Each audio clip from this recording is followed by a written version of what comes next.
Yo, what's going on, everybody? Thinking game in the house.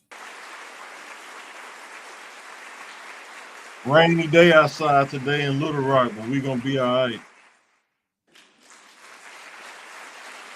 Let me know what you think about the podcast so far. Hit me up in the comments. Every Thursday, we trying to go live every Thursday. It was a little late weather outside, a little rainy outside today, but we gonna be all right. We gonna make it. So please make sure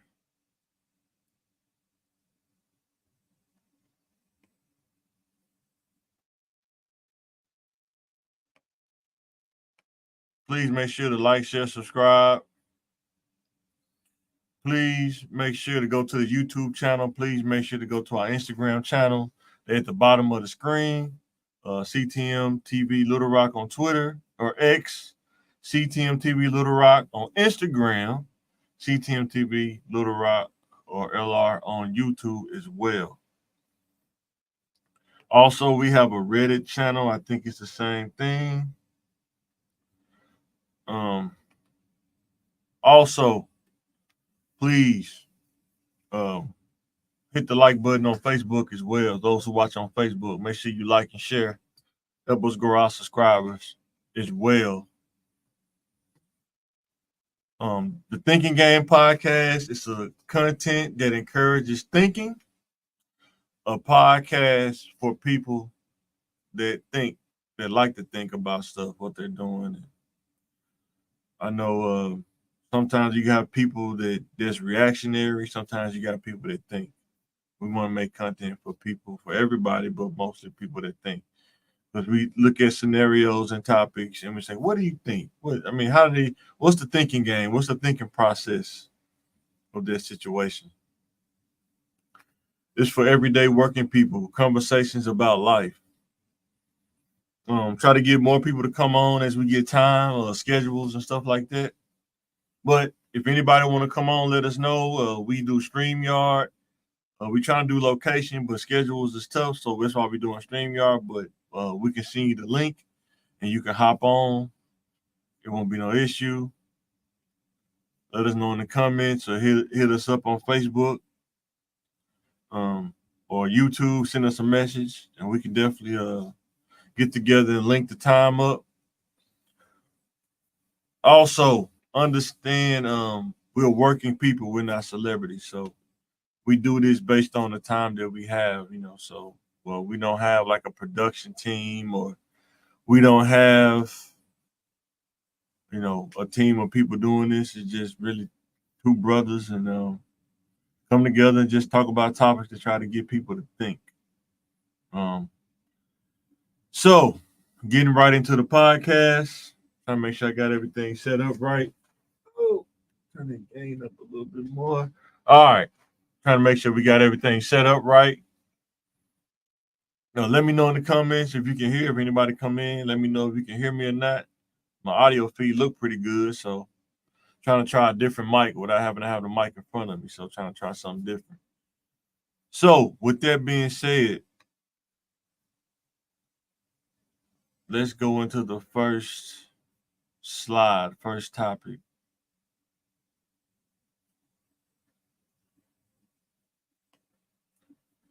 And the slide is, see if I can make that bigger.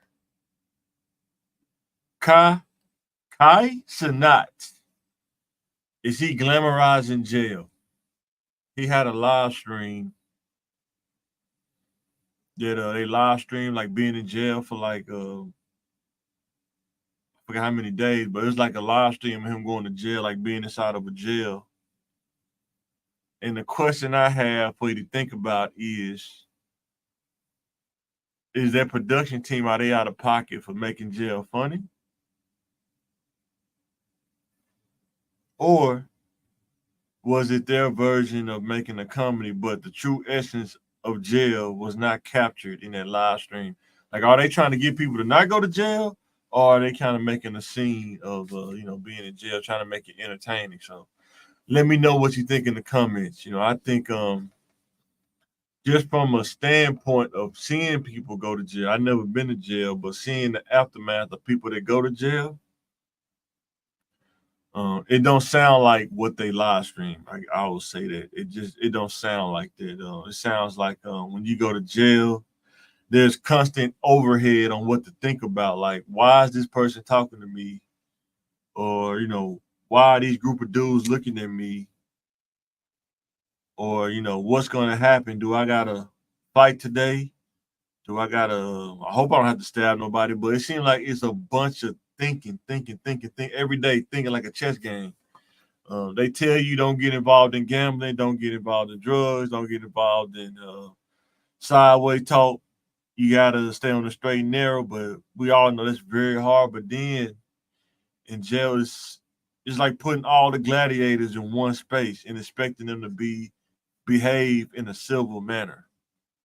So let me know in the comments you think about this. Was he glamorizing it, making it funny, or could he have captured the true essence of what it's like to go to jail?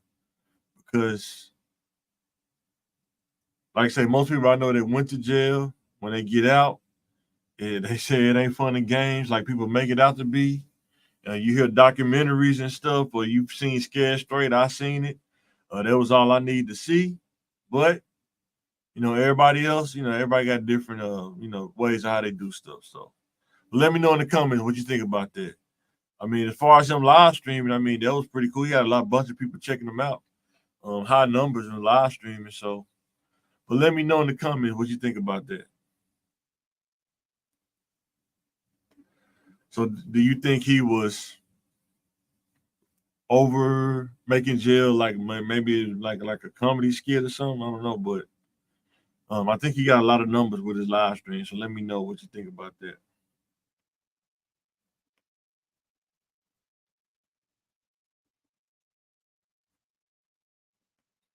So my next slide is go to it real quick.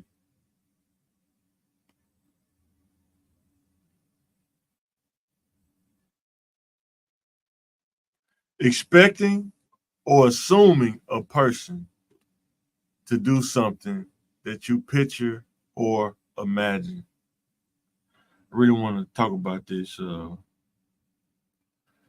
Expecting or assuming something. A lot of times in life, especially when you become an adult, sometimes you could get so caught up in assuming something that you think you asked the person to do it, but in your mind you maybe did, but in real life you did not ask that person. You just assumed that they were going to do it. A lot of times when you deal with people, sometimes based on culture, based on circumstances, based on upbringing, everybody has different assumptions of how you think things should go. And a lot of times, people that grew up in the same way, they've been around each other, they can be pretty close on the assumptions. But if you get two people from different sides of town, the assumption may be different. Two different adults, the assumption may be different. Wherever walk of life you come from, different assumptions for different scenarios in different situations. Men and women dealing with each other, assumptions could be different across the board. But you have to be careful because just because you assume it, that doesn't mean it's reality. Um, it's just like, if just because I walk up to a dude, I can't assume that he wants to shake my hand just because I walk up to him. It may not go like that. He may do a fist bump. I'm talking about something just that simple, when we was talking about that dude, Kai Cenat, was in jail, you can't assume that your jail experience, if you go to jail, I hope nobody goes to jail, but you can't assume that it's gonna be, fun and games like that. I hope nobody would assume that because, like I say, watching documentaries and knowing people that went to jail and came home it don't those stories they say it don't sound like that. So dealing with people in relationships, man, women stuff, women stuff, some women assume a man should do this, some men assume a woman should do this, and it's like an assumption game almost. A lot of relationships, can get rocky real fast based on what a person is assuming versus did you ask that person that? And that's my next thing is can you articulate your expectations? How many people really tell somebody I'm gonna when you first meet them, friend, woman, co-worker, whatever, I expect this. I am expecting A, B, C, D, E, F, G. A lot of times, in relationships, a lot of people assume, but they don't say what they expect. In my opinion, a lot of people don't say what they expect because when the minute that you say what you expect, now the person is going to tell you what they expect. And a lot of people, they want their expectations met, but they don't want to meet another person's expectations. It's kind of like some weird negotiation. They want they want the deal to be on their side, like 80-20 or something like that. But when you say, let's make a deal, it's like, no, no, no, no, no. I want most of the deal to be in my favor instead of it being like a deal where it favors both parties. So that expecting game, assumption game it can get real fuzzy real fast. What do you use to base your expectations on? Are you using biblical, Bible standards, or are you using your standards, your individual standards to base your expectations or assumptions? Let me know in the comments. What do you base your expectations off of? What do you use to factor in your expectations? Because everybody has different expectations. And you ever do something and somebody say, "Well, I thought you was gonna do this." He like, "How did you think that?" Like, I didn't. When did you tell me that? I didn't know. But everybody has different expectations based on their personality and upbringing and stuff like that. So, have you ever told another person what to expect from you? Have you ever said that I want you to expect this from me? You can expect this from Mike. Have a person you ever told somebody? A lot of people don't. I'm gonna say a lot. I'm gonna say like maybe 70%, maybe from in my life, me living 40 years. Sometimes you don't get that. Somebody say you can expect this from me. You can take that to the bank. You can expect this because a lot of times when you set that bar, now you got to meet that bar because you said you can expect this from me. And a lot of times people don't want to say that because they don't want to put that bar to meet. Because if you don't meet the bar, now it's a whole nother conversation. Not an argument, but hey, what's up? Why are we not meeting expectations? And not saying you got to be perfect, but can you at least be 70, 80% efficient of meeting expectations? The more money you make at a job, the more expectations that you will have to meet. Nobody's going to give you 6 figures and you're not meeting any expectations. You just come to work collecting checks. You have to meet a certain level of expectations in order to move up and reach a higher level of success. Whether in relationships, whether in a corporate space, whether in education, you're going to school, you have to meet a level of expectations to get a grade, level of expectations to get the salary that you want if you want to get that salary, level of expectations if you want to have a long lasting relationship with another person based on blank. For me, based on biblical standards. Not saying that you got to be perfect, but you got to have something that's outside of your individual biases that you can use to base your expectations on. Is it okay to expect something from a person and not meet the other person's expectations? Now, this kids have to learn going into an adulthood. There are a lot of people that you'll run into, even sometimes yourself will do it. I've done it myself. You expect something from somebody, but you don't want to meet or ask them what are their expectations that they want from you. It's like you want the better of the deal. I want A, B, C, and D, but I only give you A. and you're like, hey, what about my B, C, and D? And you're like, well, I didn't even think you wanted that. You never said that to me. So there are a lot of people who kind of use that. If you don't say it, it never happened. And sometimes you have to put that on the table. Look, what are the expectations? Don't assuming almost like you can formulate a lot of assumptions in your head about what another person should be doing, and they don't even know that you're doing it. That's an unhealthy way of thinking. And sometimes you have to let people show you who they are before you start building assumptions or expectations. You gotta let somebody show you who they are. And you have to be able to receive who they are without judgment, without writing them off. Sometimes people show you who they are. Sometimes you got to give them space. That don't mean I don't love you. That means that in order to keep the peace, in order to maintain peace and healthy lifestyle, we have to not be in the same area, same space. Especially if there's no resolution, it's just more assumptions, more expectation, but there's no resolution. There's no agreement. So let me know in the comments expectations and assumptions. Is there a difference to you, or are they both the same? I think there's a difference in expectations. You can reach agreement on expectations. Assumptions, you got to be careful about those because you can form assumptions about a person and they never even knew that you thought they would do that based on your assumptions and your feelings. So now don't let your feelings build assumptions that's not realistic for another person, especially if you don't want somebody to build unrealistic expectations or assumptions about you. So let me know in the comments what you think about that.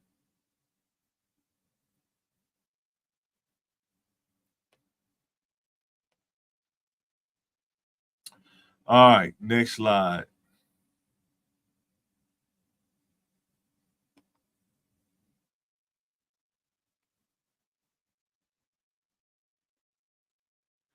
Milli Vanilli is coming out with a documentary. Why? I don't know. But maybe they just want to get that story off. I know one of them died, rest in peace. He dealing with mental health issues and stuff like that. But Milli Vanilli coming out with a documentary. This is what I want to ask you. What percentage do Fab and Rob get for the scam? How much of it is on them? How much of it is it on the record label and executives for making this? They looked at it as they was making an idea, and they wanted two guys to come in and they give them the music, the lip sync, the track, and the people say all they had to do was lip sync pretty much. And they pretty much do that now, but I guess back then it was taboo, but they rolled it all the way out till they got to like a awards show and the CD skipped or something like that. And it just messed up everything. They went on a downward spiral. Everybody was saying they couldn't sing. They actually went back and learned how to sing. But my thing is, when they first started and everything was going good and they was going along with it, how much credit or how much of the percentage do they get of accountability for their scam? Not from a judgmental standpoint, but from a standpoint of when you take on situations like that, you have to have a point of accountability because they were big back then. I mean, they got big. I mean, they was winning Grammys and everything. They took all of that, but when it was time to face the music that they was lip singing and that wasn't their voice, they tried to say that somebody built them to do that. And when they tried to go back and sing, they turned their backs on them. But my thing is, if you're taking the money on it, taking the awards, you got to take the heat that come with it too. So the next question is, did the industry turn their backs on Milli Vanilli? Or did they mess up the situation?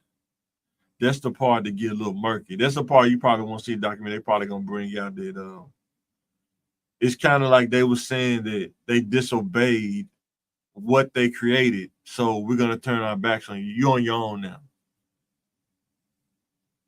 So my question to you is, if a regular executive came to you and said, "Hey, we like your build, we like your look, we like your aesthetic. We know you can't sing. All you got to do is just lip sing to the lyrics. We got the people, the vocals, we got the music. All you have to do is just bring your aesthetic, maintain your aesthetic and who you are, and lip sing, and you'll be the biggest artist in the world." How many of you would turn that down and say, "No, that ain't authentic"? How many of you turn it down? Because a lot of people say they wouldn't do it, but I think they would if their situation was presented to them, like just like Milli Vanilli did. So you can't blame them, but the thing is, you got to take accountability when that heat comes.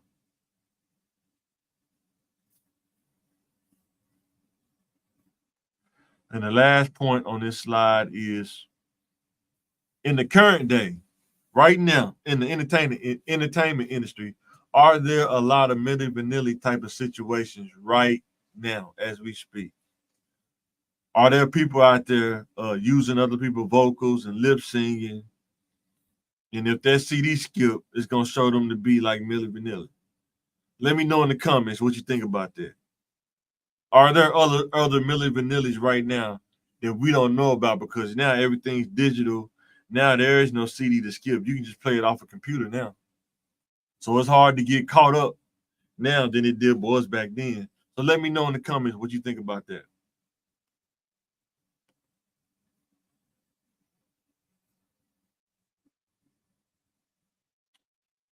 Now, this is a tough one. This is gonna be a tough one. Let me know in the comments what you think about this. This is gonna be a tough one.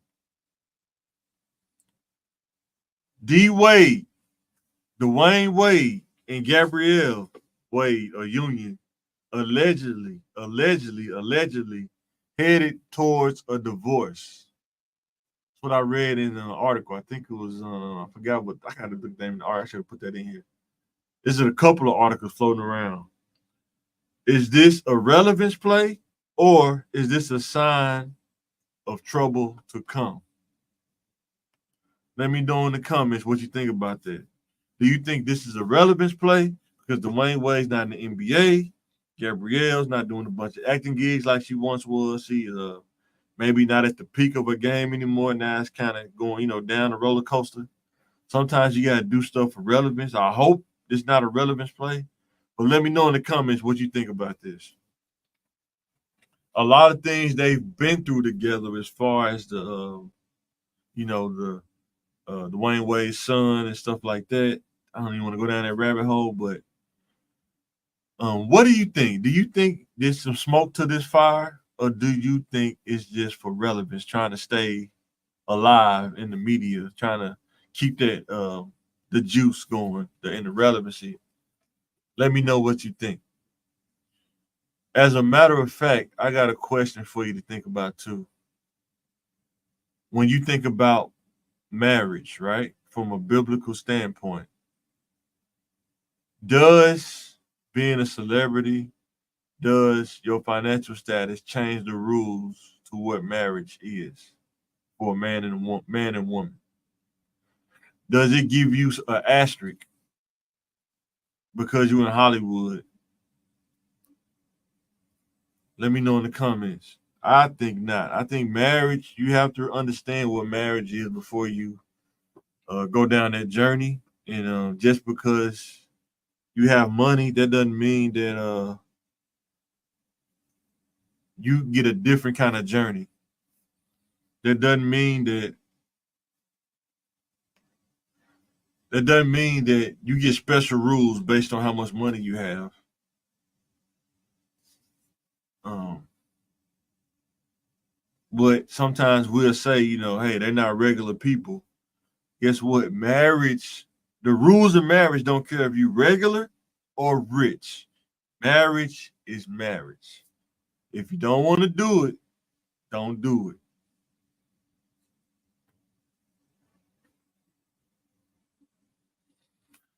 So this is what John said. Hopefully he can pop in here. He said basically, no, it doesn't change if you're a celebrity.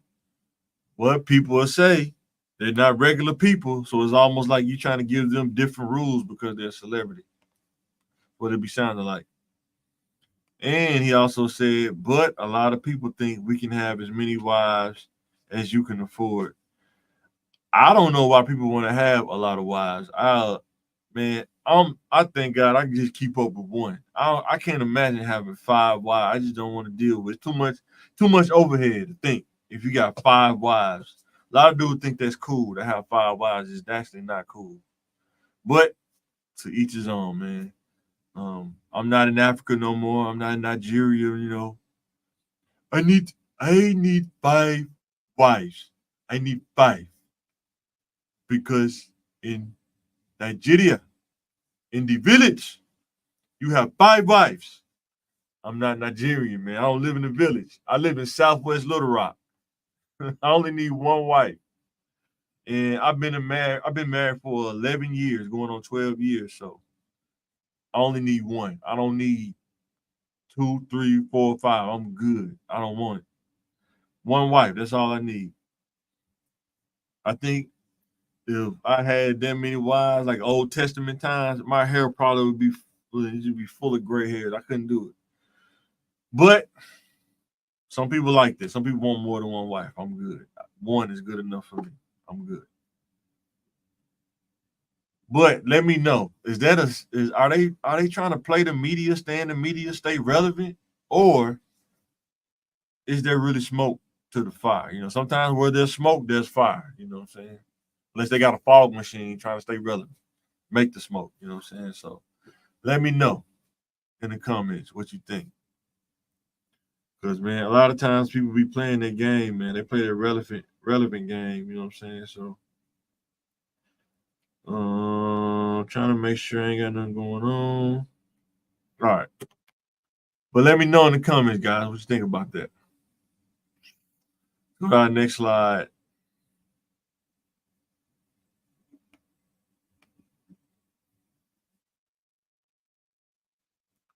This is another important thing I think young people need to learn. I had to learn this. Does dating prepare you for marriage? Or does dating teach you about yourself?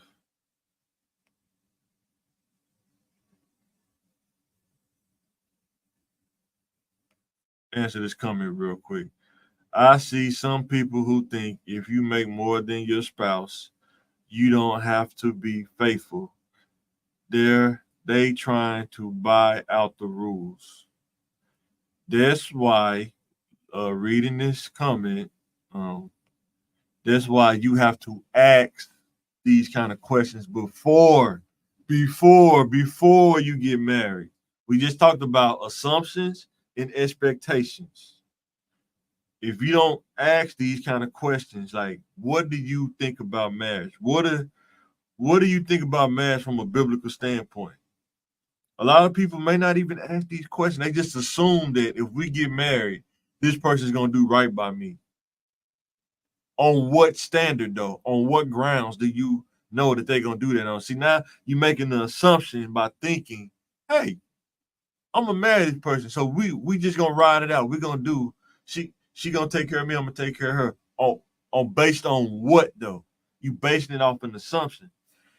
And then if you ask them, hey, what do you know about marriage, like the rules of marriage? The person say, what are you basing it off of? Are you basing it on the Bible? Are you basing it on what you saw on TV? What is it called? Atlanta Housewives and all this crazy stuff? What are you basing your foundational thoughts about marriage on? And that's what you got to ask. You can't assume that the person is going to think the same way as you, especially the opposite sex, man or woman, woman, man. You cannot assume anything. You have to know and ask. Assumptions will get you messed up real fast. If you don't learn anything else, young people today, as an adult, assumptions can get you messed up real fast. Even on the job, you can't assume that just because You got the job. This job gonna be awesome. You have to do your homework. You have to learn about the culture. Is this culture poisonous? Is this culture allow me to grow? Or is this culture, the ceiling is right here on top of my head and I can't grow no more? You have to determine that. You can't assume anything.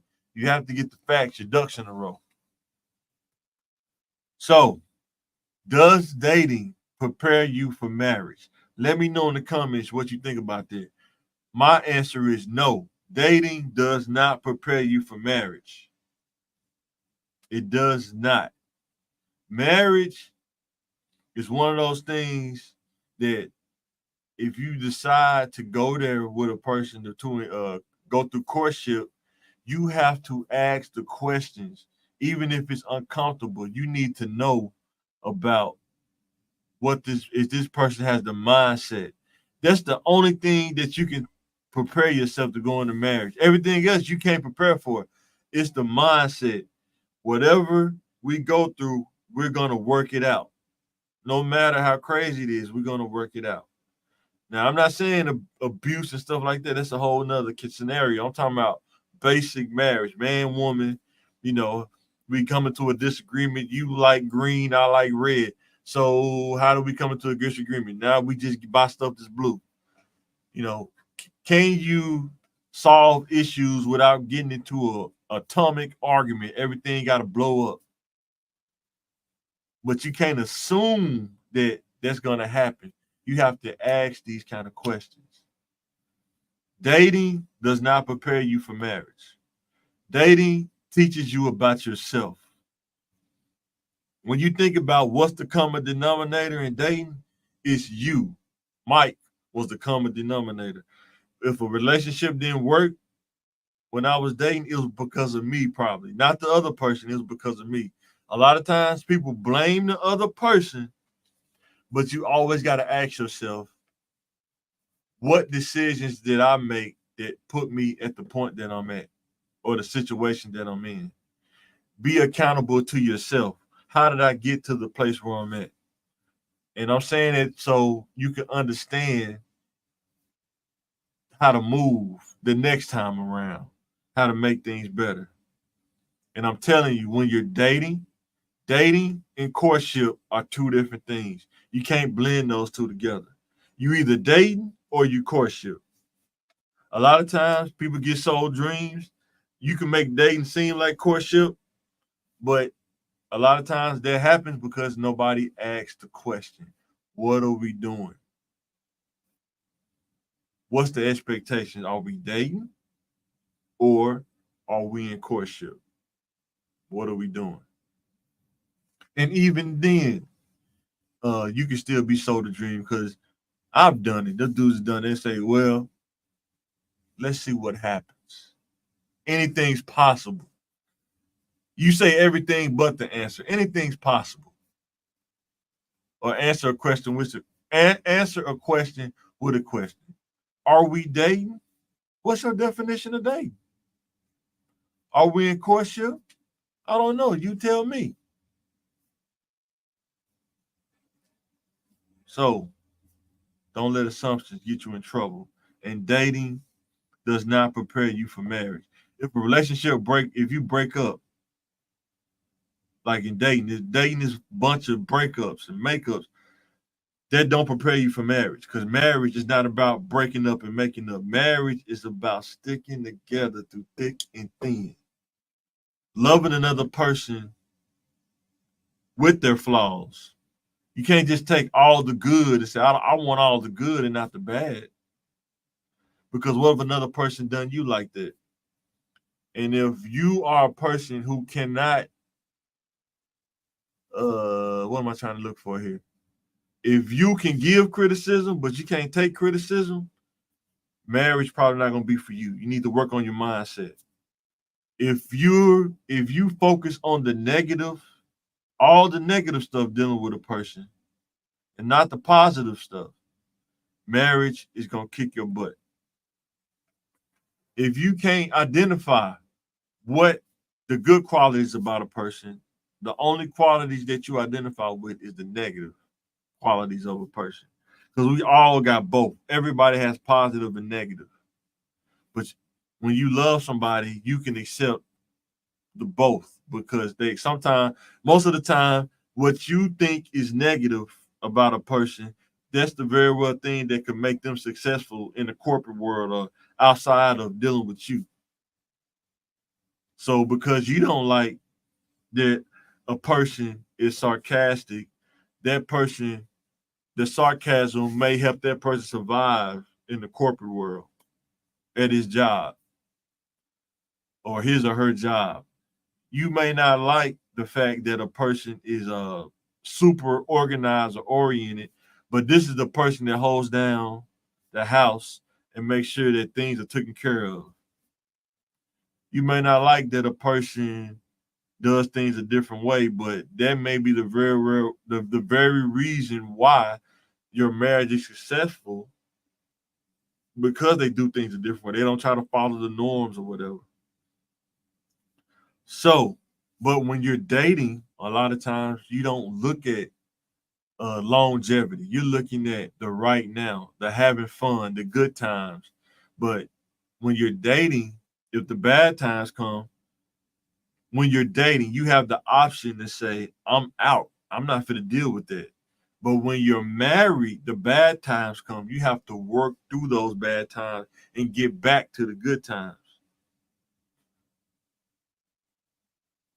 And when your marriage shows you about yourself, things you need to work on, whether you want to believe it or not. That's why I'm telling you that dating does not prepare you for marriage because dating and marriage is two different things, two totally different things, two totally different mindsets, a whole nother set of procedures and things in order to get things done.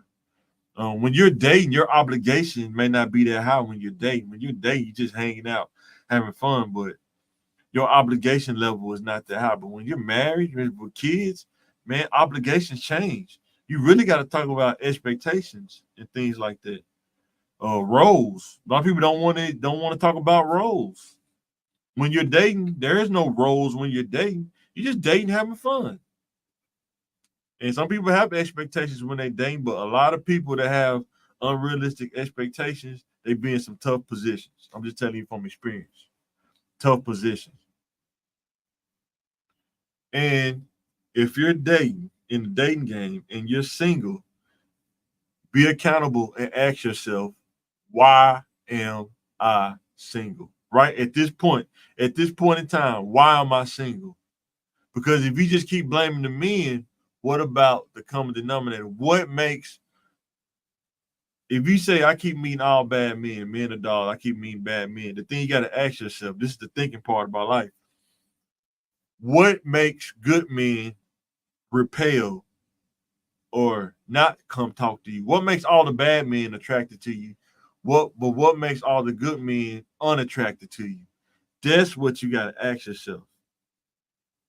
And just like a man, if you keep meeting girls that are quote unquote ratchet or whatever, what makes a woman that's ratchet attracted to you? And what makes a woman that's not ratchet, just a good quality woman, unattracted to you? That's something to think about.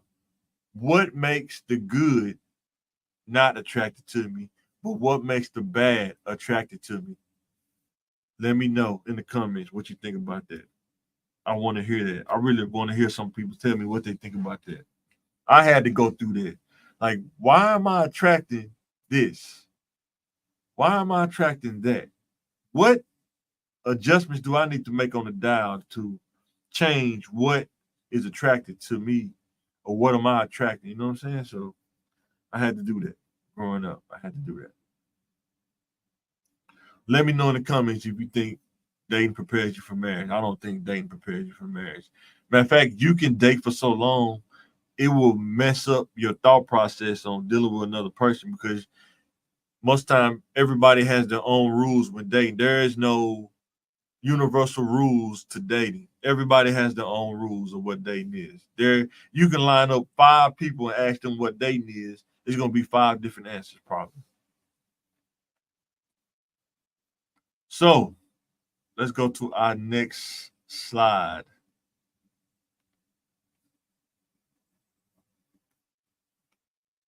I did some research. I've been trying to use Chat GPT a little bit. According to AI, these are the top career fields in Little Rock, Arkansas. Let me know if you agree with these top fields that's in Little Rock, Arkansas.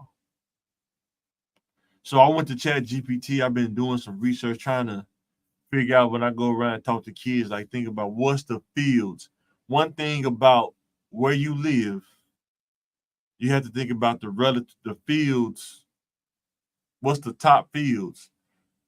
And that's what you want to kind of think about educating yourself in. Well, what if I'm not good at that? What if that's not easy? Guess what? The easy stuff don't pay money. I'm telling you, the easy jobs don't pay money. You have to challenge yourself. Don't be afraid to challenge yourself. Don't be afraid to try something that you never did before. So let's look at the top fields.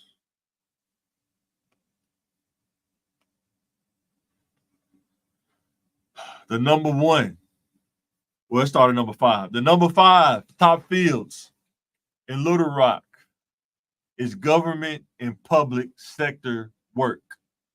Government and public sector work. And it's probably number 5 because it probably has longevity. But in order to get the higher paying salaries in the government and public, you have to have the education, you got to have the skill set, the education, and communication. SECM. You have to be able to network with people that don't look like you. That's not from where you from. You got to be able to talk to everybody, not just people where you from. But if you don't get your education and you don't learn how to network, you're gonna see why I said number 5, because you're gonna get stuck in a salary range that you can't get out of because you don't have the educational that they want you to have. A lot of jobs from the state government, they tell you exactly what they want and they give you the starting salary. Matter of fact, let me know in the comments if you want us to do that again. We can go to the government website and you can literally look at the position, the payment classification, and if some of them tell you the job starts at entry level salary. One thing about the state government jobs is they don't negotiate your pay. They tell you what they start you out at, and that's what it is. There is no, well, can I get the middle of the scale? It don't work like that. Maybe at the top level jobs, maybe. But I know anything under 40,000 and under, you don't get to negotiate. You get what you get, what the base salary is. That's what you get. But let me know in the comments if you want to see me go through their website and show you the different jobs and show you if you don't have an education, this is the range that you're gonna get stuck in working at the state.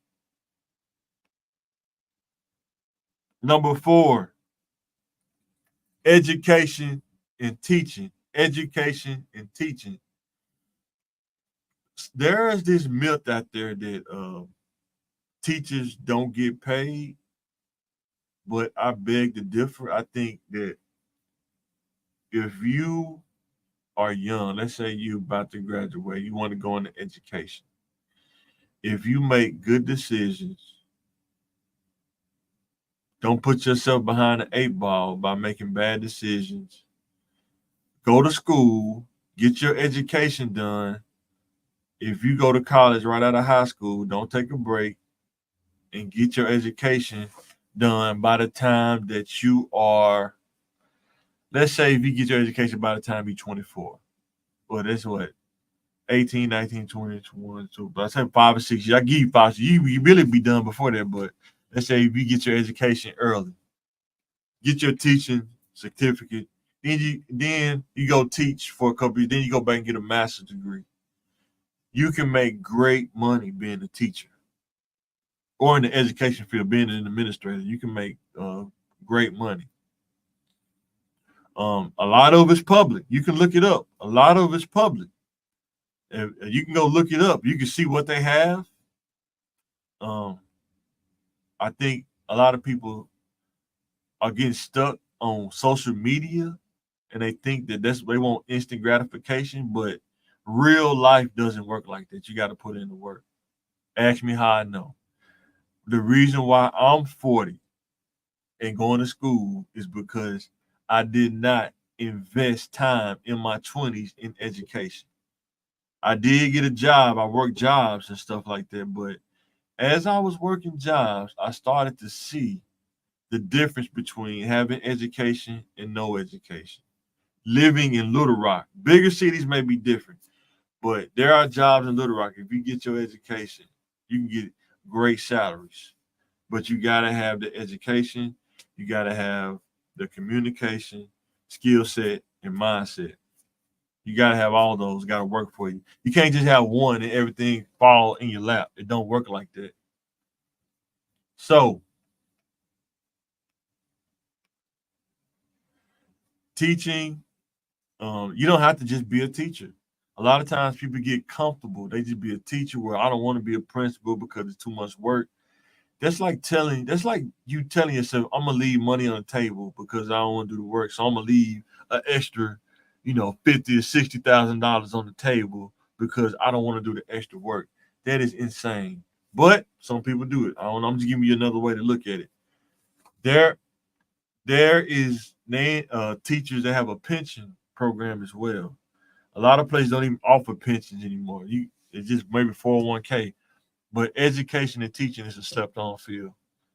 But you definitely got to have the patience for it, and you definitely have to have a plan of action for your education in order to pull that off. So number three, finance and banking, definitely a good field to go in. But it's another field you have to have a plan, and you have to be able. Can you work and go to school at the same time? Gain experience while getting a degree at the same time. A lot of times with banking and education and finance, is all about education and experience.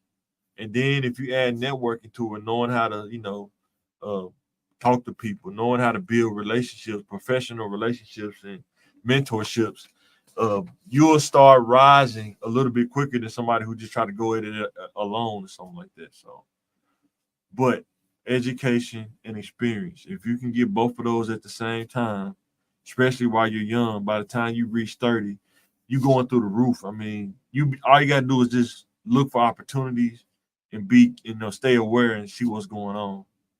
But let me know in the comments. Do you think that finance and banking is the number three top field in Little Rock? I think it is. I know people talk about real estate all the time, but in order for real estate to happen, you got to have finance and banking. Finance, unless you got your own money and you can finance it out of your own pocket. But most of the time, real estate is done through finance and banking. You got to go through that in order to get the house. You got to get financing for that. So there are many positions, like my boy Uncle Jeremy Ford, the Fatback, aka Fatback, talked about. A lot of positions working in finance and banking, but our youth has to understand that you have to do the research and make a plan of action before you sign up for college. You should have all of that stuff mapped out. Because if you have all of it mapped out, all you gotta do is just get signed up for the classes, and you can follow the steps. And all you gotta do is tell the advisor what you plan on doing. Most of the time, they'll say, "Oh, you got it planned out. You good." So, number two is information technology. Information technology, IT. So, I work in IT. Me myself, I started IT. I can't remember. I think I had just got married, met my wife, and I had just finished school. I got an associate's degree in computer information systems network. When my wife moved, we got married and moved in. She met me. We was going through courtship and whatnot. I had routers and switches in the extra bedroom after the roommates moved out. I was in there doing routers and switches, learning commands and stuff like that. Information technology is growing. It's at number 2. It may end up being number 1 pretty soon. Every company has to have an IT infrastructure. All the big companies, you got to have it. If you got computers, you got to have somebody to help somebody with the computer, whether it's the software not running right, whether something needs to be reinstalled, whether things need to be updated. All of that have to be done by somebody. And then if you have computers, you got to have a network. That's a whole nother level of IT. That's another layer of IT. Network infrastructure, routers, switches. Everybody needs to be connected to the internet or Wi-Fi. All that has to be managed by somebody or a team, depending on how big the company is. Servers. You got to have Windows, right? You got to be able to log in on any computer with the username, password. That has to be managed by somebody. Somebody has to set up the account. Somebody has to do these things. IT. I wish more youth would think about that. That's one of my missions. As I get done with education, I really want to bring tech to Southwest. That's my thing. Bring tech to Southwest for kids who want to learn about tech, but they don't have the resources of the proximity of facilities to expose them to tech, the basics of tech. And then once you learn the basics, then you kind of expand out and figure out, do I want to go into networking? Do I want to go into systems? Do I want to go into programming? Do I want to go into web development, app development? UI UX is kind of IT, kind of user experience. It's one of those hybrid kind of deals. But I really want to eventually, I wish I could find a building, but I need to learn the nonprofit side, but have kids coming after school and learn about tech. Just learn about tech. Give them something to learn about after school to keep their minds primed up on learning. Learning how to build a PC. A lot of people don't like buying new PCs, but you can save some money, but you can build a PC for a specific task. I had to build a PC for editing content. That take a lot of RAM. If you don't know what RAM is, we may have to make another video about that. But RAM is like a memory that the computer uses to run processes and stuff. If you don't have enough RAM on your computer, you start to edit, your computer gonna start moving slow. It's gonna start chopping up. So you have to understand like IT. The more and more this world started to progress, IT is becoming more and more interlaced with it. Even with kids, they're having to use computers more in class than ever before. When I was in 3rd grade, we was using tablets still, J tablets or whatever, with the 2 lines with the dash in the middle writing. Now everything's done on Google Docs at schools and stuff like that. Chromebooks. I don't even know if they even write with pencils and pencil and tablets and stuff unless you want to take notes. But you can do that on Google Docs too. So the top field right now, based on AI, is healthcare and medical services. Healthcare and medical service is a top field in Little Rock because everybody needs healthcare. You may not be using it, but there are a lot of other people that are, especially as you get older. You got to take care of your body though. But hospitals, clinics, specialty places like urology, gynecology, all this stuff. And even within hospitals, scrub techs, doctor assistants and stuff like that, environmental tech, all kind of things in healthcare and medical services. And even with that, education is important. Learn how. Don't just be comfortable being at the mid-level or entry-level jobs. Get some certifications. Move up. Move up in the game because there's a hierarchy to most of these kind of jobs, and the hierarchy kind of gives you an idea. You start off at entry level, then you move up, And then, you go up to another level. Do I still got that picture on here? I don't know if I still got that or not. I would share that, but healthcare right now, I think, could still be a top field. Nursing, another field. Nursing, you don't have to get a PA, a degree, but there is a degree. You're going to be a nurse practitioner, but the nursing program, you have to be ready for that kind of program. The mindset you got to have. You got to really be on top of your game to, become, a high level nurse. And those two fields, though, medical and IT. You think about IT, a hospital has to have an IT team. It's impossible to run a hospital without having an IT team. You got to have all of this stuff: screens, internet, Wi-Fi, tablets, computers, all of that. Nurses, even where healthcare, you got to learn how to use IT, even if you don't want to do IT. The more you can learn about using a computer to do your job, the more valuable you will become. I promise you that. Learning how to do meetings, StreamYard like this, StreamYard, Zoom. Learning the more comfortable you can get, the more value that you add. Imagine being not just a secretary doing the paperwork. Imagine being a secretary that knows how to do technology. Now you become a different kind of secretary that's valuable to people because now they can tell you to set up their meetings. They can tell you to set up their Zoom, stuff like that. You learn how to host Zoom meetings.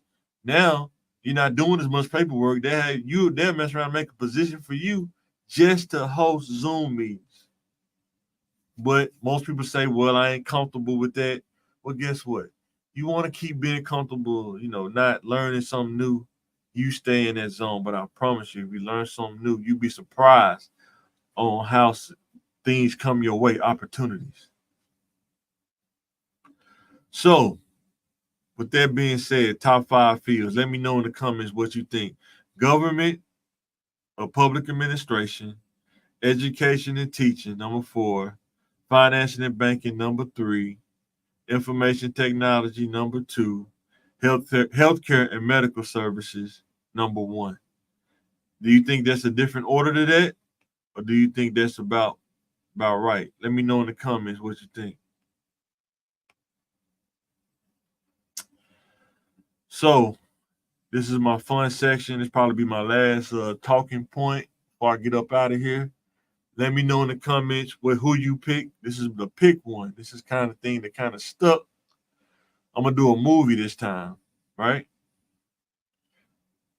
Pick one: Pulp Fiction or Total Recall. And I guess depending on your age, if you remember the original Total Recall with Arnold Schwarzenegger in it. Let me know what you picking: Pulp Fiction or Total Recall.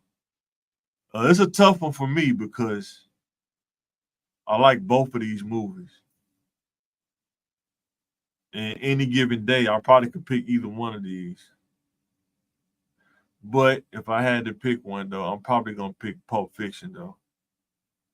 I like Total Recall, more of an action kind of quick sci-fi to watch, but Pulp Fiction had more nuance, more comedy, um, more memorable moments with Samuel Jackson, John Travolta, Bruce Willis.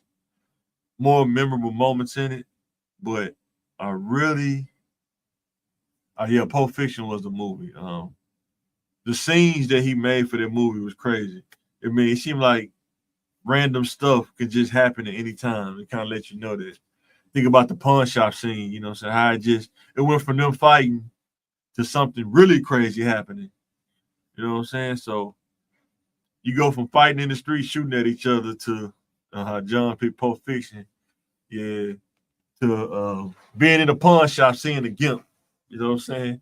That's crazy. I mean, just to think of a scene like that, to go from finding his watch, sneaking back to get his watch, running into the dude that you took his money from, hitting him with the car, getting shot at, running to a pawn shop, fighting a pawn shop. They hold you hostage. And if you watch the movie, you know what happened after that. It was crazy, but and then how they made fun of the people overseas talking about uh a quarter pounder. What's a quarter pounder? They got the metric system. They don't know what a quarter pounder is. So they call it a quarter pounder Royale with cheese because they don't have the metric system over there. So shout out to Jay, man. Pulp Fiction, man. I picked Pulp Fiction too. But Total Recall was actually good too. I mean, back in the 80s, man, I mean, what, 88, something like that? 87, 88, 89, one of them, 90. But that movie was good for its time. I used to watch that movie all the time. My uncle used to have that movie. I used to watch Total Recall all the time. I didn't like the new Total Recall. I thought that one was whack. But the old one was you can't beat that old one though. It's pretty cool.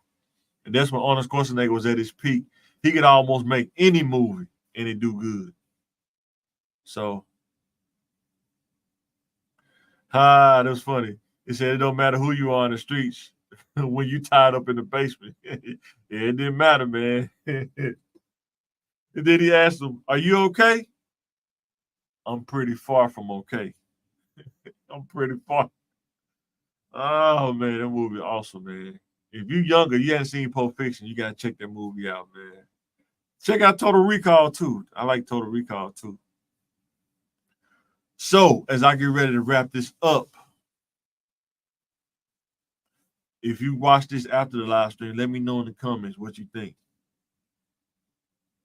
about this podcast. Like I said, we trying to do it every Thursday, 7-ish, depending on our schedule, around 7. Trying to holler at some more people, trying to get with me, trying to work out schedules to bring some people on, chop it up with. Also, make sure to check out CTM Sports as well, where we talk about sport topics as well. Holler at my boy Whiteout Productions, hit me up. He said he wanted to come on, chop it up with me. We may try to do one tomorrow if our schedule will allow. There's some things popping up on the wire in basketball. But don't forget to like, share, subscribe. It's at the bottom right here. These 3 right here at the bottom. Make sure to subscribe to those.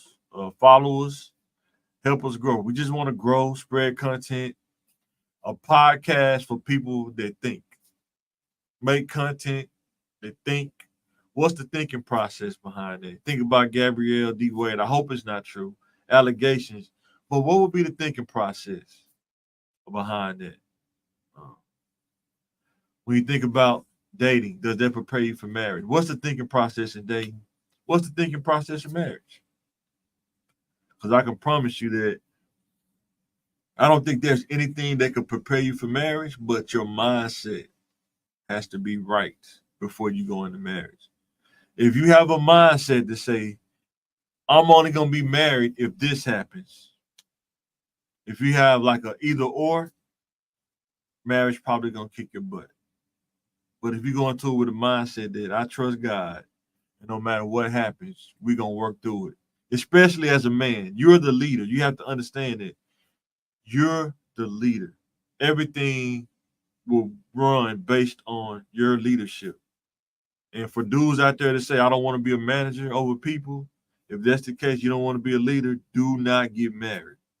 Don't do it. Leadership is very important. Leadership. You don't have to be iron fist, but leadership is very important. This is Mike. I'm signing out.